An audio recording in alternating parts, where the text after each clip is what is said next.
and start your presentation, Kieran. Let me take you off of. Great. Thank you, Jackie. Good afternoon, everyone. Thank you for taking the time to attend this procurement fundamentals workshop this afternoon. This workshop will give you a high-level overview of how to do business with the City of Chicago. So starting with the first slide, doing business with the city, this slide outlines the different topics we are going to discuss today. First, the Department of Procurement Services mission statement. Then we'll go into the laws that govern the procurement process. We'll go over some procurement terminology, the different types of procurement the city has, certification, contract monitoring and compliance, programs and bid incentives, and we'll also discuss DPS's website, which is a great resource. At the end, we will do questions, but please note that I cannot answer questions regarding any specific solicitations that are currently being advertised, but I can answer any general questions. And if there's something that I need to consult my colleagues on, I can always get back to you with answers. So our mission statement. We are the contracting authority for the procurement of goods and services for the City of Chicago. There are other city departments that have their own contracting authority to purchase. However, we are the main purchasing department for the city. We pledge to work together as a team and with our customers to guarantee an open, fair, and timely process by establishing, communicating, and enforcing superior business practices. Integrity, public trust, and the law are our guiding principles. These concepts, along with transparency, are very important concepts for the Department of Procurement Services, and we take them very seriously. Laws governing the process. There are two legal sources that govern the procurement process. The first is the Municipal Purchasing Act. It's the state statute that governs the city's procurement practices. The next is Chapter 2-92 of the Municipal Code of Chicago. And this is the city ordinance that governs purchasing and regulates all of our procurement processes and programs. Procurement terms. The government has certain terminology that's used in the procurement process. Some of this is your first time that you're bidding on a city contract. Some of these terms may be new to you. So the first term, contract. This is the written agreement between the city and a vendor for the provision of goods and services to the city by that vendor. There are several different types of contracts. Some examples are commodities, which is a contract for goods, work services. An example of that would be like a landscaping contract. We have construction and professional service contracts as well. The next definition, bid package. This is a set of documents issued by the city to solicit bids for goods and services. This includes things like the scope of service, bidder requirements, the standard terms and conditions, execution pages, any exhibits. The city also provides a checklist for bidders in every bid package, and bidders need to review the bid documents in this checklist very thoroughly before submitting a bid to the city. And bidders should be sure to provide all of the information requested so that their bid is considered to be complete. The next definition, addendum. This is a change to the city's requirements in an invitation to bid, request for qualifications, or request for proposals. An addendum is issued by DPS to everyone who has picked up a bid package. Often addendums come up after we advertise a bid package and bidders have questions, so this leads to a change in the solicitation. Amendment or modification. This is a document which formally changes the terms and conditions of a contract. There are several forms of amendments to contracts. The form that's most commonly known is a change order to a construction contract. An amendment or modification is what is used if we change a contract after it's awarded.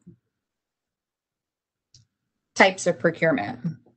We're going to discuss all of them, but the types are small orders, competitive bids, requests for proposals, which we refer to as RFPs, requests for qualifications, which we refer to as RFQs, and job order contracts, which are referred to as JOC contracts.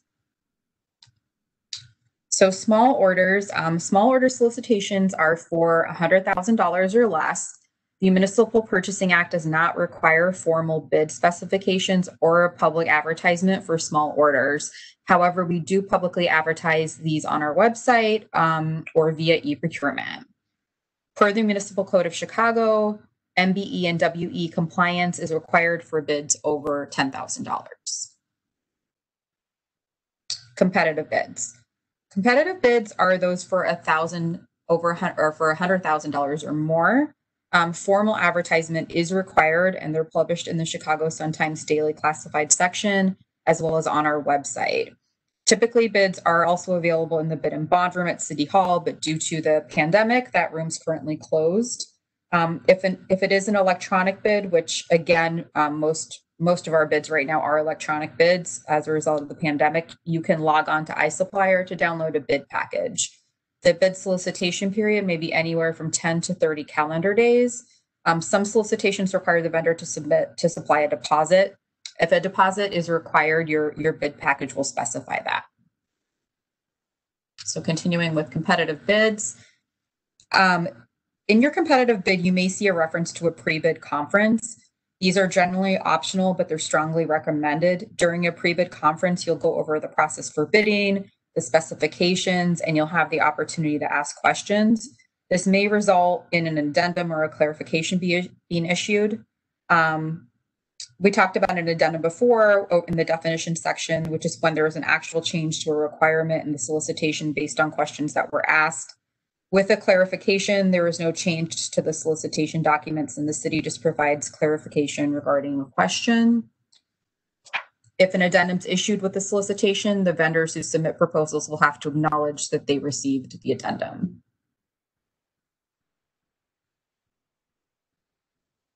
If there's not a pre-bid meeting, bidders are strongly encouraged to review the specification and contract documents during the bid solicitation period.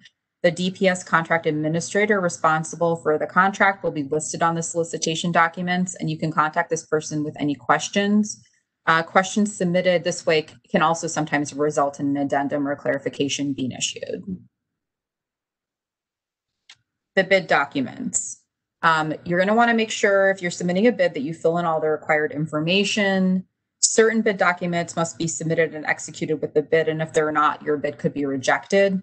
And by law, your bid has to be executed, signed, and notarized. Bid submittal. A bid bond or deposit may be required for some bids, but that amount will not exceed 10% of the contract amount. It must be submitted in the proper form, so cash is not accepted. Most importantly, bids must be submitted timely on the bid opening date. Late bids will not be considered as provided for in the solicitation documents. Bid opening. Bid opening takes place Monday through Friday, except major holidays at 11 a.m. The location is City Hall in the bid and bond room, room 103. However, currently due to the pandemic, that room is closed. Certain bids are being live streamed from the bid and bond room and read, and they're being live streamed to our YouTube channel, which Jackie had provided the information for the YouTube channel earlier, but I'm always happy to provide that at the end as well. Bids are open and read out loud. They're tabulated. Bid tabulation and bid documents are reviewed for accuracy and completeness. And bid tabulation can be viewed online at DPS's website 24 hours after the bid opening. The award process. First, there's a determination made regarding the bidder's responsiveness and responsibility for reward. Responsiveness meaning, have you met all the requirements of the solicitation?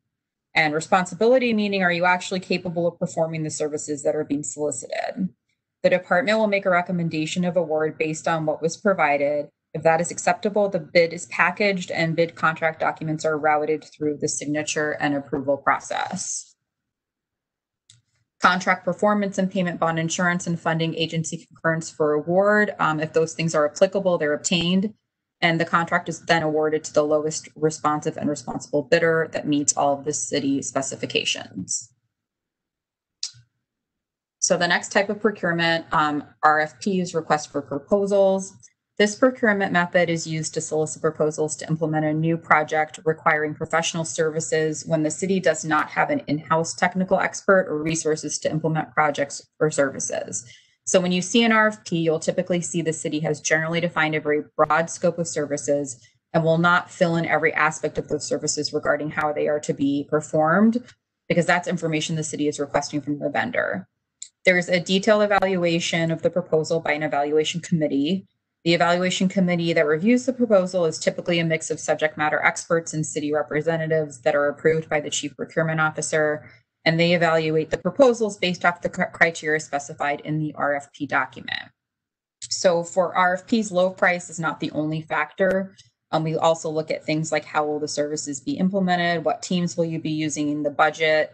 The award is made to the highest rated and ranked respondent. So one primary difference when comparing competitive bids with RFPs is that with a competitive bid, low price is our focus, whereas with RFPs, we're looking for the highest rated and ranked respondent that's also responsive and responsible. RFQs, requests for qualifications. RFQs are similar to RFPs. However, what we're concerned with in this situation are the bidder's qualifications. So RFQs are used to solicit qualifications from companies with a high degree of technical expertise and knowledge in certain disciplines. We typically will pre-qualify pools of vendors to perform certain types of services we need for tasks in the future. How that works is that we will review qualifications, select the most qualified vendors, and award all of them a master consulting agreement. Then the user department will issue task order proposal requests, and individual tasks will be awarded to vendors that are in that pool. For architecture and engineering RFQs, the cost of the work is negotiated after qualifications are determined as part of the master consulting agreement. RFQs are most commonly used for architecture and engineering design contracts and certain categories of consulting. Job order contracts. Job order contracts are construction contracts. A job order contract is a firm, fixed price, competitively bid, indefinite quantity contract designed for each department's construction program. However, these are small to medium-sized construction projects. They're not our larger construction projects. So instead of bidding every small or medium construction job and developing plans and technical specifications, departments can use a job order contract instead. General contractors are solicited to respond to an advertised job order contract specification, which contains a unit price book, which we call the construction task catalog. And that contains a description, unit of measure, and unit price for each task. So with a job order contract, you propose an adjustment factor against the price book. To determine an appropriate adjustment factor, the vendor will assess things like its overhead, profit, and expenses. So the vendor is actually bidding an adjustment factor, not a price. The city is awarding the contract to whichever vendor has the most favorable adjustment factor. Value of job order contracts depend upon the department's needs and budget. For example, a job order contract will state we need some electrical services in a particular area, but it doesn't identify the specific tasks until the project is identified. Economic disclosure statements. A contractor must complete, abbreviated as an EDS, as part of any procurement with the city. This is required by law, and the EDS generally must be completed online.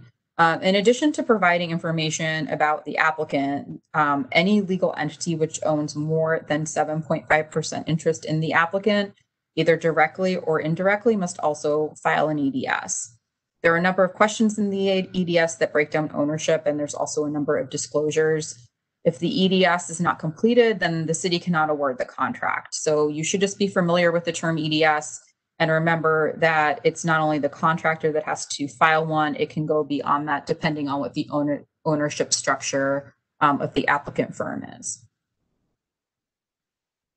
Certification. DPS, we have a separate certification workshop that goes into much more detail regarding these certifications, and that I would encourage everyone to attend if they're interested. However, I'll go ahead and provide you with a brief overview. There are 6 types of certifications we offer at the city. There are city programs and federal programs. Our city programs are the MBE, WBE, BEPD, and VBE programs. MBE, WBE programs will come into play with our MBE, WE goals on our contracts. In order to meet commitments on a contract for MBE, WBE participation, you have to use a firm certified by the city or by Cook County. The BEPD and VBE programs come into play with bid incentives. Our federal programs are DBE and ACDBE, and they're governed by federal regulation. If you are interested in looking up the federal regulations, they are 49 CFR Part 26 and Part 23. The city is required to certify firms according to those regulations, and this comes into play with our federally funded contracts. So if we receive federal funding for a contract, we are required to have DBE goals on that contract as opposed to MBE, WBE goals. The basic eligibility requirements are similar for all types of certification. So the businesses must be at least 51% owned and controlled by qualifying minorities, women, veterans, individuals with disabilities, or other disadvantaged individuals. The businesses must also be small businesses, and the businesses must be independent and viable. On the city's website, you can find our rules and regulations for certification in all of these programs in both construction and non-construction that further detail the eligibility requirements and criteria that the city looks at when we're certifying a firm. MBE, WE, DBE participation. This slide details where we get the legal authority to run our programs. So Section 2-92-420 of the Chicago Municipal Code sets forth the city's minority-owned and women-owned business enterprise procurement program for all contracts other than construction. Section 2-92650 of the Chicago Municipal Code sets forth the city's minority and women-owned business enterprise program for construction contracts. And as I mentioned previously, 49 CFR Part 26 sets forth the rules regarding participation by disadvantaged business enterprises on federally funded projects. So now we're going to talk next a little bit about compliance issues. So as I previously mentioned, any contract that has a value of $10,000 or more will have MBE-WE goals. When we set a goal, it's a contract-specific goal. So we're looking at potential subcontracting opportunities, the number of firms certified in that area, and what's achievable based off that information. And that's how the goal is set. And then as part of a bid proposal, you make a commitment to the city to use MBE-WE firms for a certain percentage of the contract, or you have to show good faith efforts that you weren't able to meet the requirements, which we're going to discuss a little more on the next slide. So in order to meet your goal commitment, you must use a firm certified by either the city or Cook County that is performing in their area of specialty and is performing a commercially useful function. A certified firm performs a commercially useful function when it is responsible for the execution of a distinct element of the work of the contract, which is carried out by actually performing, managing, and supervising the work involved or fulfilling responsibilities as a joint venture. This means a certified firm has their own forces, managers, equipment, and they're the ones that are actually doing the work. Reduction waiver and good faith efforts. So what do you do if you can't meet your goals? If you've not submitted a bid yet, you will need to tell us how much of the goal you can meet and then request a waiver or reduction for the remainder of it. However, if you already submitted a compliance plan and throughout the course of the contract, you realize you cannot meet your goals, part of the contract called the special conditions explains how you can ask for a substitution or waiver request.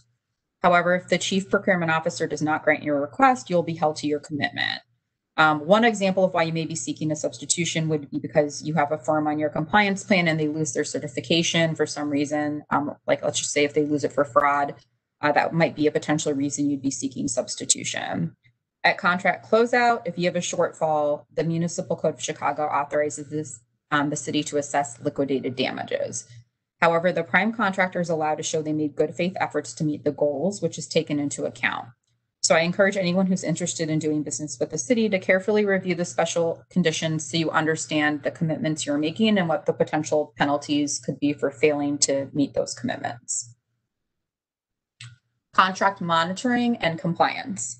We monitor contracts from start to finish, including the actual utilization of MBEs, WBEs, and DBEs that have been listed as subcontractors on a compliance plan. We ensure compliance with the Chicago's residency ordinance requirements and EEO, equal employment opportunity commitments, which are specifically for construction contracts. The Chicago residency ordinance, this applies to construction contracts that are estimated at $100,000 or more and funded by the city. And what it basically says is that 50% of the total work hours must be performed by actual residents of the city of Chicago, and 7.5% of the total work hours must be performed by project area residents. The bid documents will specify what the project areas are based off community areas that are set by the city clerk's office. The reasoning behind this ordinance is if that we're spending city taxpayer dollars, then we want city residents to benefit from that work. Equal employment opportunity in order to promote equality of opportunity for minority and female personnel on city-funded construction projects and award criteria determination. that's based on a canvassing formula must be inserted into each contract specification that's estimated at $100,000 or more. Bidders are invited to propose the minority and female employee utilization goals. There's a cap on the contract goals, but that's just for canvassing purposes. So we do encourage bidders to utilize more if possible. Ways to achieve compliance. So there are several different ways you can achieve compliance. The prime contractor is a certified firm. You joint venture with a certified firm, subcontracting a portion of the work to one or more certified firms, purchasing materials that are used in the performance of the contract from one or more certified firms. These methods can be combined in a number of different ways, and the special conditions set forth how these different methods are counted towards goals. Reporting requirements.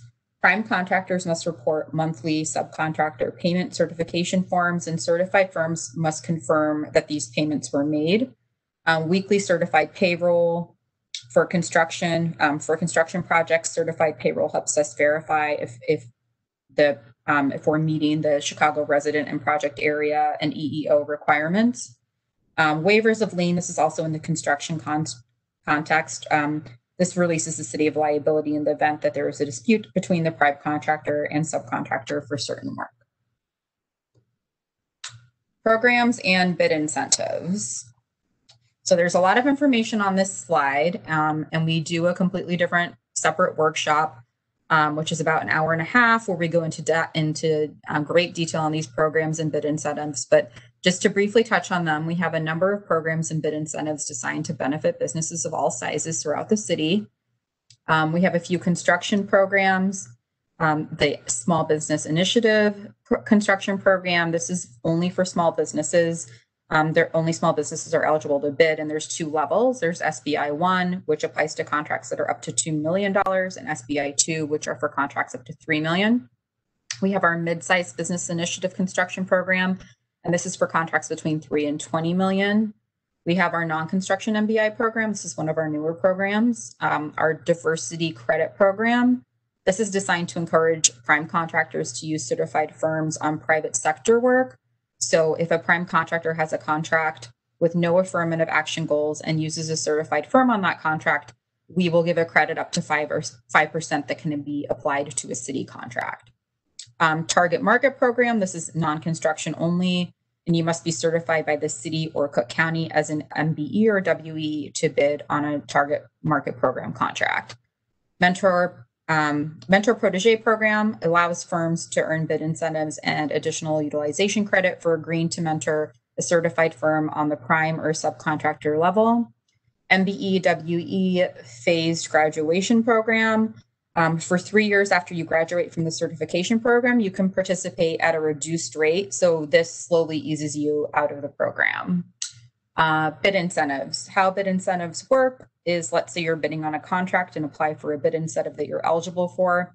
A certain percentage is then taken from the amount proposed to evaluate bids and determine who the lowest bidder is, but this does not actually impact the amount you will be paid. It's just for evaluating the bid. Some incentive programs work where a percentage is not taken off as part of the bid evaluation, but you get an earned credit, which then you can, which can be used when you bid on a different solicitation. So those are our veteran-owned business enterprise, small local businesses, joint venture, and veteran business enterprise program, our veteran-owned subcontractor utilization program, our business enterprise owned by people with disabilities, city-based manufacturers, city-based business, apprentice utilization ex-offenders, and CPS CCC graduates, alternatively powered vehicles, mentor, protege program, project area subcontractor utilization, EEO, and incentive to encourage utilization of MBEs and WEBEs. For more information on all of these programs, I would strongly recommend that you check out our website, where we have our rules and regulations for all of these programs, as well as the bid incentives. Our website. DPS's website has a ton of useful information. Transparency is very important to the city and DPS. And on our website, you can search for awarded contracts and modifications. You can find payments.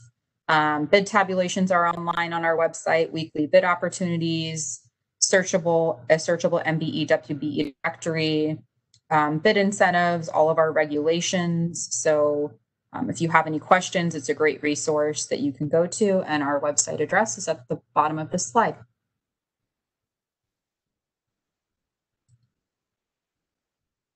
And now I believe it's Yes.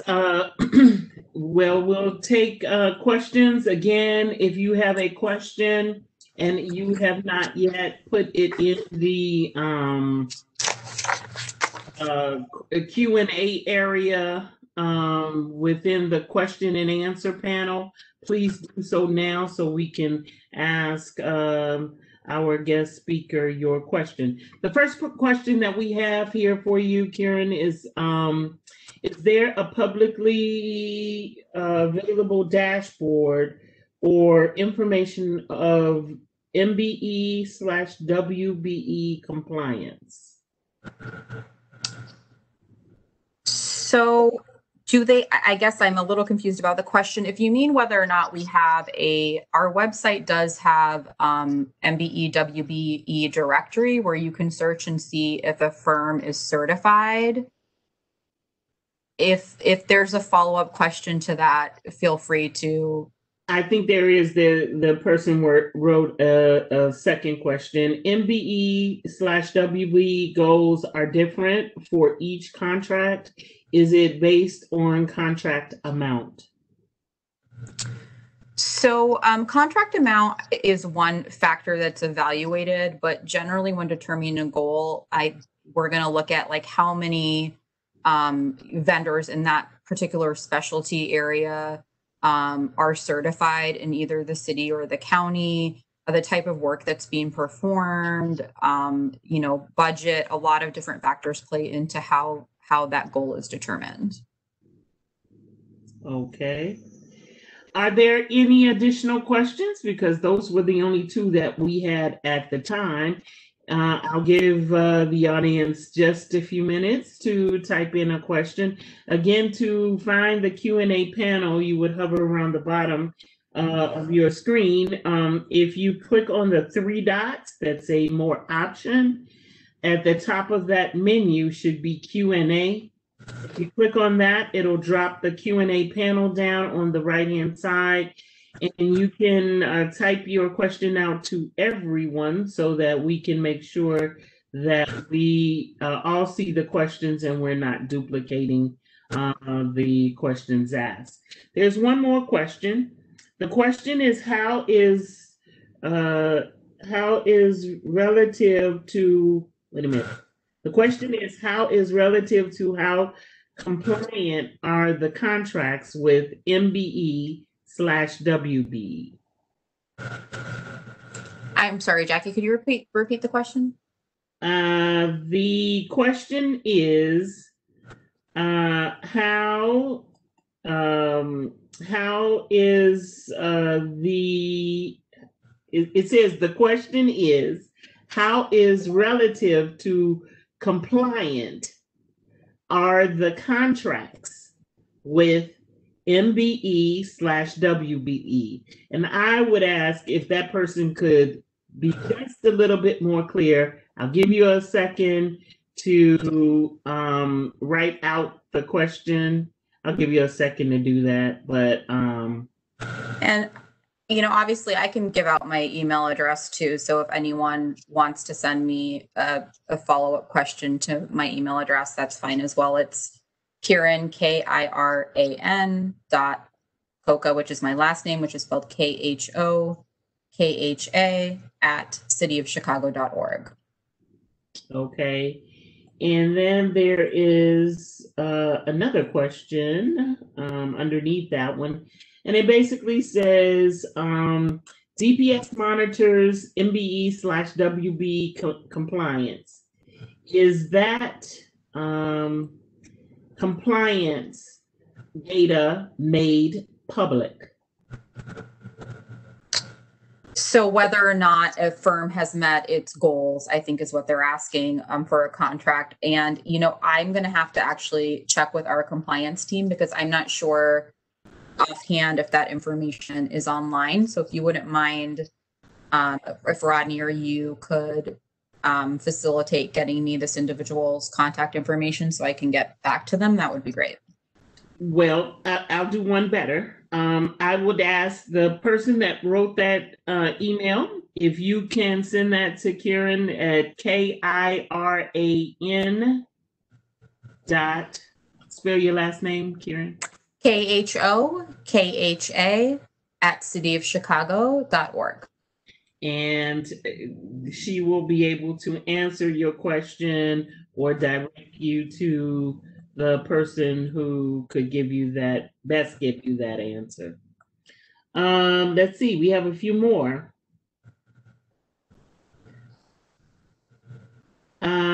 Do you always have to be pre-qualified in a consultant vendor pool in order to submit on a RFQ? No, so you can submit on an RFQ, you know, if you meet the basic qualifications for the particular project. What generally happens after the submit, you know, the vendors submit the request for qualification is then based off an evaluation of those qualifications, a pool is put together of qualified vendors. So you don't have to be like in a pool or approved in a pool before you can actually submit a proposal.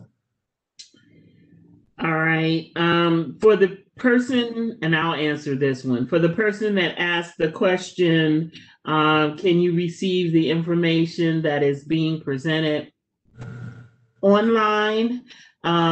We have where you can go, and Rodney will chat out the link for that. But online, we have where you can go and get a copy of the PowerPoint along with the description of this workshop. And if you'd like to see this workshop, you can go to YouTube, and there's already a copy there of this workshop, but we will update the copies as we see necessary. You can go to youtube.com/Chicago DPS and then put the title in of this workshop, and you'll be able to see a copy of the workshop. So if you'd like to relook at this again or see this again or see a different one that might have a few different questions, you can do so online. This one will not be up until tomorrow. There was a question that says, essentially, how is the city faring with compliance goals? And again, I think, Karen, I think the person is asking a lot about compliance. So I would actually have you have Karen's email. If you could email her your questions, she will get someone from the compliance team to contact you and give you that information. Are there any other additional questions that one might have for today's workshop? So you can go once, you can go twice, you can go 3 times and put it in while I'm giving this last final bit of information before we conclude today. So feel free again to go to the Q&A panel and put a question, and we'll have our guest speaker answer that if you have a question that we have not answered already. One question is, do you always have to be oh, I did that. I did this question already. I'm sorry. So, Kieran, I want to say thank you to you for imparting that great information, and they can get your email. Rodney has sent out information, and we'll send out your email address at the end of this workshop as well. So if there's any question that was not answered in this setting that you might need to go in depth, or she might need to talk with you further on, We will definitely give you her email. I want to thank the participants for sharing part of their afternoon with us to go over this great information. I will just say to you that there are a list of workshops out there that you can sign up and enroll in if you are interested in understanding more about the process of procurement. And if there are, I'm going to give one more check to see if there are any additional questions. And if there are no additional questions, I would just say, and there are not any additional questions, I would just say thank you for coming. Be safe, be well, wash your hands, social distance, wear your mask, and hopefully real soon we can all be back together in City Hall again, and we can do these workshops face to face. So thanks for coming, and have a great rest of your day. Thank you, Kieran.